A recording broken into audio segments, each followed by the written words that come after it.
మీరు నా reels observe చేస్తే కమ్యూనికేషన్ స్కిల్స్కి చాలా ఇంపార్టెన్స్ ఉంది రిలేషన్షిప్లో.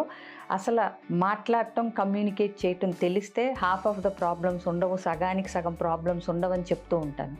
సో ఒక వ్యక్తికి కమ్యూనికేషన్ స్కిల్స్ లేవు సరిగ్గా అనటానికి ఈ 3 ఉదాహరణలు మీరు గమనించగలరేమో చూడండి. ఒకటి, వేరే వాళ్ళు మాట్లాడుతున్నప్పుడు వాళ్ళ సెంటెన్స్ కంప్లీట్ అవ్వకుండానే మధ్యలో ఆపేసి వీళ్ళు మాట్లాడటం మొదలుపెట్టడం.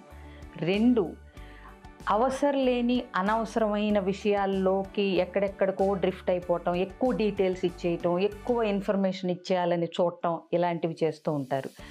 3వది, అవతల వ్యక్తి చెప్తున్నప్పుడు దీనికి ఆన్సర్ మనం ఏమి ఇవ్వాలా, దీన్ని ఎలా ఎదుర్కోవాలా, ఎలా మాట్లాడాలా అనే దృష్టితో వింటూ ఉంటారు తప్పితే అవతల వ్యక్తిని అర్థం చేసుకుందాము, వాళ్ళు ఏం గో త్రూ అవుతున్నారో, వాళ్ళ ప్రాబ్లం ఏంటో విందాము అనేది యాక్టివ్ లిజనింగ్ ఉండదు. ఈ 3 కనుక మీరు చేస్తుంటే మీరు కూడా కమ్యూనికేషన్ స్కిల్స్ ఇంప్రూవ్ చేసుకోవాల్సిన అవసరం ఉందేమో ఆలోచించండి.